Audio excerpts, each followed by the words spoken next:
ನಮ್ಮ ರೈತರನ್ನ ಸೇರಿಸೋದ್ರಿ. ಒಂದು ಕಡೆ ರೈತ ಯುವಕರು ಏನಾದಾರ ಇವತ್ತಿನ ದಿವಸ ಅಂತಂದ್ರೆ ರೈತಾಪಿ ಕೆಲಸ ಮಾಡ್ತಾ ಇಲ್ಲ, ವ್ಯವಸಾಯ ಮಾಡ್ತಾ ಇಲ್ಲ.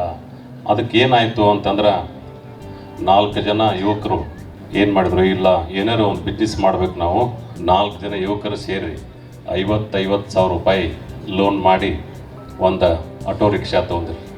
ಎಲ್ಲೇ ಹೋಗಬೇಕು ಅಂತಂದ್ರೆ ಬಸ್ ಸ್ಟ್ಯಾಂಡಿಗೆ ಹೋಗ್ಬೇಕಂದ್ರೆ ಆ ಆಟೋ ಯೂಸ್ ಆಕತಿ. ಯಾವುದೋ ಕಾರಣಕ್ಕೂ ನಮ್ಮ ಬಿಸ್ನೆಸ್ ಫೇಲ್ ಆಗಂಗಿಲ್ಲ.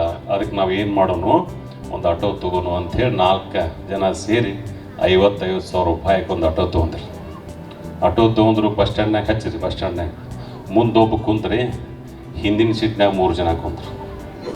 ಬರೋರು ನೋಡೋರು, ಆಟೋ ಫುಲ್ ಐತನವರು ಹೋಗೋರು ಮೈ. ಒಬ್ಬ ಕೊಂಡಾನಿಲ್ರಿ ಆಟೋದಾಗ. 1 ತಿಂಗಳಾತ, 2 ತಿಂಗಳಾತ, 3 ತಿಂಗಳಾತ ಆಟೋ ನಡೆಯಾವಾತ್ರಿ. ಯಾಕದ ಕೇಳ್ರೆ, ಯಾವಾಗ ನೋಡಿದಾಗ ಹಿಂದೆ 3 ಜನ ಕೊಂಡವರು, ಮುಂದೆ ಒಬ್ಬ ಕೊಂಡವ.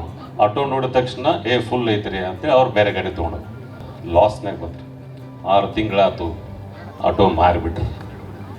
ಬಂಧುಗಳು ಯಾಕೆ ಈ ಮಾತು ಹೇಳ್ತಾ ಇದ್ದಾರೆ ಅಂದರೆ, ನಮ್ಮ ಹತ್ರ ಪರ್ಫೆಕ್ಟಾಗಿ ಪ್ಲ್ಯಾನ್ ಇಲ್ಲ. ಪರ್ಫೆಕ್ಟಾಗಿ ಪ್ಲ್ಯಾನ್ ಮಾಡ್ಕೊಂಡು ಏನೇ ಮಾಡಿದ್ರು ಕೂಡ ಗೆಲುವು ಆಗ್ತೈತಿ.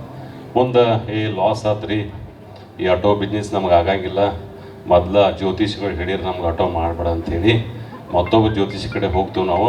ಅವ್ರು ಏನಂತಂದ್ರೆ ಪಂಚರ್ ಅಂಗಡಿ ತೆಗೀರಿ, ಯಾಕಂದ್ರೆ ಗಾಡಿ ಭಾಳ ಅದಾವ, ಪಂಚರ್ ತಗೊಳಕ್ಕೆ ನಮ್ಮ ಕಡೆ ಬರ್ತಾರೋ. ಅದಕ್ಕೆ ಏನಂತಂದ್ರೆ ಪಂಚರ್ ಅಂಗಡಿ ತೆಗೆನೋ ಅಂಥೇಳಿ ಪಂಚರ್ ಅಂಗಡಿ ತೆಗೆದ್ರಿ. ಮತ್ತು 25,000 ರೂಪಾಯಿ ಗೋಳೆ ಮಾಡಿ ಮತ್ತೊಂದು ಪಂಚರ್ ಅಂಗಡಿ ತೆಗೆದ್ರೆ 1 ತಿಂಗಳಾತು, 2 ತಿಂಗಳಾತು, 3 ತಿಂಗಳಾತು. ಒಬ್ಬ ಪಂಚರ್ ತಗೊಳಕ್ಕೆ ಬರವಾಲ್ರಿ ಇವ್ರ ಕಡೆ. ಯಾಕಂತ ನೋಡಿದಾಗ ಇವರು ಪಂಚರ್ ಅಂಗಡಿ 2nd ಫ್ಲೋರ್ನಾಗ ತೆಗೆದಾರೆ. ಹೆಂಗೆ ಬರ್ಬೇಕು? ಅದಕ್ಕೆ ಲಾಸ್ ಆದ್ರದು.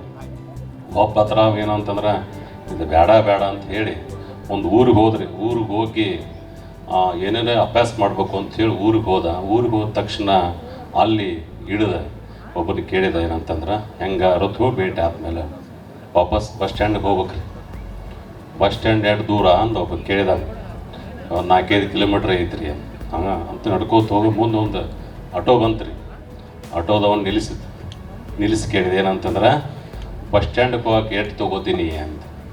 कितना लेता है भाई बस स्टैंड जाने के लिए? हम 200 रुपये साहब, 200 रुपये दे दो साहब, मैं बस स्टैंड को छोड़ता हूँ. 200 ರೂಪಾಯಿ ಬ್ಯಾಡ ತೋ ನಡ್ಕೋತ ಹೋದ್ರಿ.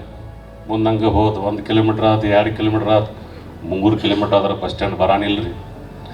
ಯಾವ ಹೋಗಿದ್ಲ ಆಟೋದ ವಾಪಸ್ ಬಂದವ. ಇವು ನಡ್ಕೋತ ಹೊಂಟಿದ್ದಂಗೆ ಮತ್ತು ಅದೊಟ್ಟು ಕೈ ಮಾಡಿದೀವ. ಕೈ ಮಾಡಿದ ತಕ್ಷಣ ಕೇಳಿದ, ಬಸ್ ಸ್ಟ್ಯಾಂಡಿಗೆ ಬರ್ತಾನೆ ರೀ. ಎಷ್ಟು ತೊಗೋತಿ? 400 ರೂಪಾಯಿ ಸಾಬ. ಯಾಕೆ? ಇದೇ ಈಗ 200 ಹಿಡಿತೀನಿ, ನಾ 3-4 ಕಿಲೋಮೀಟ್ರ್ ನಡ್ಕೊಂಡು ಬಂದೀನಿ, ಕಡಿಮೆ ಆಗ್ಬೇಕು. ಇಲ್ರಿ ಸರ, ನೀವು ಏನು ನಡ್ಕೋತ ಬಂದಿರಿ, ಅದು ಬಸ್ ಸ್ಟ್ಯಾಂಡ್ ವಿರುದ್ಧ ದಿಕ್ಕಿನಾಗ ನಡ್ಕೊಂಡು ಬಂದಿದ್ದೀರಿ ನೀವು. ಅದಕ್ಕೆ ನಮ್ಮ ಇವತ್ತಿನ ಯುವಕರು ಏನು ಮಾಡ್ತಾ ಇದ್ದಾರೆ ಅಂತಂದ್ರೆ, ನಮ್ಮ ಕಾಯಕಗಳನ್ನು, ನಮ್ಮ ಬಿಸ್ನೆಸ್ಗಳನ್ನು ವಿರುದ್ಧ ದಿಕ್ಕಿನಾಗ ಮಾಡತ್ತೀವಿ ನಾವು. ಅದಕ್ಕೆ ನಾವು ಫೇಲ್ ಆಗತ್ತೀವಿ. ಅದಕ್ಕೆ ಒಂದು ಸರಿಯಾದ ತರಬೇತಿ ಇವ್ರಿಗಿತ್ತು ಅಂತಂದ್ರೆ ಏನು ಮಾಡಬೇಕು, ಎಲ್ಲಿ ಮಾಡಬೇಕು, ಹೇಗೆ ಹೋಗ್ಬೇಕು ಅಂತ ಭಾಳ ಇಂಪಾರ್ಟೆಂಟ್ ಆಗಿರುವಂಥದ್ದು ಇದು. ಯಾಕೆ ಅಂತಂದ್ರೆ ನಾವು ಹೋಗೋ ರಸ್ತೆನ ನಮಗೆ ಗೊತ್ತಿಲ್ಲ ಅಂತಂದ್ರೆ ನಾವೇನು ಮಾಡೋದು?